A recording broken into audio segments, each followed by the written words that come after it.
Yesterday, the Baroness Casey report on the National Audit of Group-Based Child Sexual Exploitation and Abuse came out, and it justifies and validates absolutely everything that we have said. Now, I've read it. There's a huge amount in there, but basically on every single point that the far right was making, we were correct, and everyone who said that we were wrong was lying. And this has hit the political establishment like an absolute train. They have no idea what they're supposed to be doing with this now, because this has it just completely made evident that they're all implicated in the problem, right? At every single level, right? On the actual ground level, where the grooming gangs were coming predominantly from the Pakistani community, as everyone had always said, because you can just look at the convictions and be like, oh, right, there seems to be, as Quilliam pointed out years ago now, an 87% preponderance of these people. And in some places, they were just the absolute majority as well. So, and this is only where we have recording for the ethnicity, because in 2/3 of the cases, the police for some reason would just decide not to record the ethnicity. Weird that they'd do that. I don't feel that they'd do that if the victimizers were mostly white men, right? I think they would happily record the ethnicity. But it also showed that there was a connection with illegal migrants. It showed that this was a community issue. These were not actually gangs, as in a formal hierarchical structure, but what it would be is the network would operate based on familial and personal relationships. So it's cousins, brothers, fathers, friends, neighbors. They would be the ones operating in these networks and form the gang, as we keep terming it. And so this is a problem that is entrenched in these communities. We do have the data, or at least some data.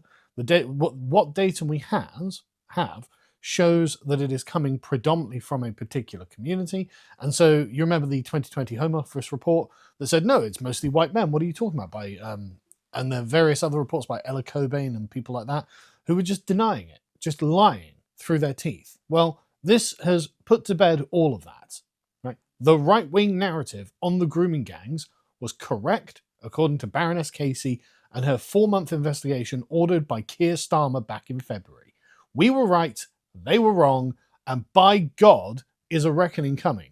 And it's everywhere, right? It's not just the government, it's not just the people on the ground, it's not just the police, it's not just the councillors, it's not just the politicians, it is the ideology itself, at the very top, that's descending from heaven to earth in order to cover up one particular community's crimes.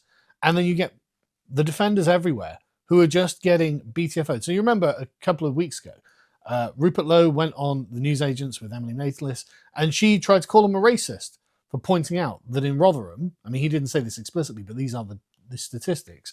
In Rotherham, 64% of the gang rapists are of Pakistani heritage, as David points out, yet they're only 4% of the population. Because when you think of Rotherham, you think, oh, that's a Pakistani city. No, it's not.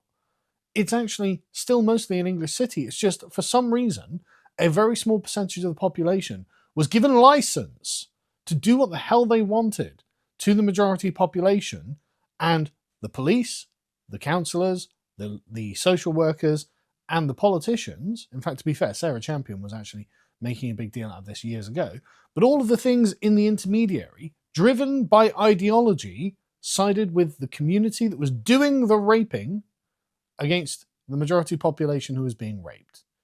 And Emily Maitlis was like, well, aren't you a racist for doing this? And let's watch. It's just disgusting. Why are you doing this? Why are you just trying to talk about Pakistani grooming gangs when there are 4 times, 8 times, and 10 times as many white grooming gang suspects?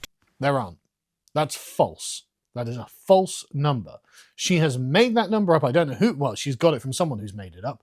That is a false number. That is not true. According to the Casey report, we know from where it's actually recorded that actually it is not the case. Again, in Rotherham, we know that this is not the case. So Emily is just lying. She is, and I tell you what this is, right? This is straight white women in the Home Office, in politics, in the media, who have decided to cook numbers and then misinterpret or deliberately twist the data in order to say, well, look, if we change the categories or something like that, so Emily can do this. And Rupert doesn't have any of this. This is great. Do you not think, Emily, there's an issue with Pakistani Muslims raping working-class white underage girls? Do you not think there's an issue there? I think there is an appalling issue with grooming are you when it hits any community and any age. No, it's how she's universalizing it. Well, I mean, it's always bad, isn't it? Okay, yeah, but this community, I mean, in Rotherham, right, the numbers from the Casey report was something like 480 suspects from the Pakistani community and 411 from the white community. So in absolute numbers, there were just massively more. Now, obviously, punish the ones from any other community, but why is it that she has to equivocate in this circumstance? But yeah, oh my God, they're 4%, and yet there's just an absolute number, more of them involved in this horrific practice than in any other community. Why is that? And Emily's like, well, I mean, it's bad when anyone does it, isn't it? No. I mean, yes, obviously it's bad when anyone does it. But no, we're not going to change the locus of our attention, right? It is primarily coming from this one community. And it's in more than 50 of our towns and cities. They do it wherever they go. There's an issue with that community. Now, that wouldn't be such a problem if our political system, our law enforcement, our politicians, our media would call it out for what it is, rather than run defense for it. But instead, they were like, no, you're a racist and they're just child prostitutes. No, he's not a racist and they're not just child prostitutes. There's a problem with this community. And the Baron Casey report explicitly says they do not believe that it is racist to point this out. Again, Keir Starmer commissioned this. This is the position now of the Labour government. And man, is it causing havoc in Labour. So Jess Phillips has come out and run her mouth, which I appreciate in this particular instance, where she's said, yeah, actually, there was a cover-up inside the Labour Party itself. But Jess Phillips didn't turn a blind eye. Let's watch this interview with Victoria Derbyshire. Sorry, when people say you and others in Labour, in the Labour Party, in opposition and in government, have stuck your head in the sand about this. I mean, that people can. There are undoubtedly people who have. I'm not going to, and Louise Casey finds that, and there is plenty of anecdote, for example, around Anne Cryer, a Labour MP who spoke up about this, being told to keep it quiet by people. Not just her, Sarah Champion herself, in fact. Again, the Labour MP for Rotherham. But notice this, there's an internal force in Labour that wants them to silence their own people over the grooming gangs themselves. People, and within the Labour Party. And Maggie Oliver herself, a whistleblower, says Labour and the Tories have both turned a blind eye. Maggie Oliver is absolutely right. When Sarah Champion came out and spoke about it at the time, I completely and utterly supported her. So, yeah, look, people have turned a blind eye. There's I'm not denying that. Including you? Absolutely not me. I have never turned a blind eye. I never would shy away from calling a problem what it is. Yeah, except you did, Jess. Do you not remember only in January, where you were the government minister who rejected calls for a national inquiry into child sexual exploitation in Oldham? You told Oldham Council, no, you can just do it yourself, even though Oldham Council had come to you and requested you do something. You were like, nah, not my problem, bro. Kick it back to you. You get on with it. We can't be bothered. And it's like, no, that's not acceptable. You absolutely did. And this is why Elon Musk called you a rape genocide apologist. Which, don't get me wrong, I think is a bit too harsh. I don't think you're quite that bad. But this is not something that is ancient history. This happened in January. Well, this is well within the current news cycle, believe it or not. And so, to say, well, I mean, I didn't turn a blind eye. One, you did. But there are other people in Labour who are making people turn blind eyes. There is a pressure from within the Labour Party to not address this. And the answer is why? Well, because all of this multiculturalism and mass immigration was the Labour project, wasn't it? And everything about the series of laws, the race hatred laws, whatever you want to call them, that Labour set up was to make sure that people weren't allowed to form a negative opinion of any one community or another because, that would just be unfair. And so in order to make sure that people didn't come away with a negative opinion of the Pakistani community, you and the Labour Party decided what we would do is essentially try and cover it up. And this is, I mean, in the Casey report, the worst one, she lists a bunch. But one of the worst ones is when a Times journalist is given information by people in Rotherham Council that this is happening and nothing's being done to address it.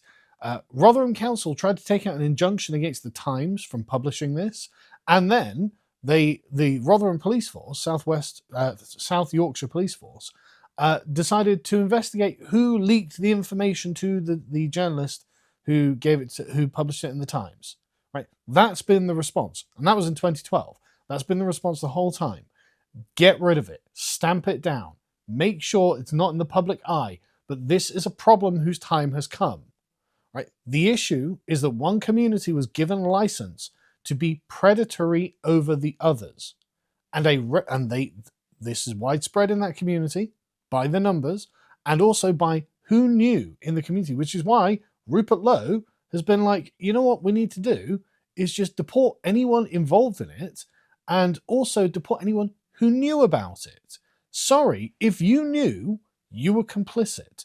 And that means also the members of the council who tried to cover it up, the members of the police who tried to cover it up, the MPs who tried to cover it up. They need to be put on trial as complicit with this crime because they are. And this is why Jess Phillips and the rest of them are starting to look a bit bloody nervous now. You notice the terrible nervous laughter. It's like, oh, yeah, yes, it's on. We know what you did. Your own reports show what you did. The information is out there. It's everywhere. You are all complicit with this, and you all need to go to jail. And God willing, one day we will get someone like Rupert Lowe in 10 Downing Street who will begin the process of this. And maybe, finally, a reckoning could be had.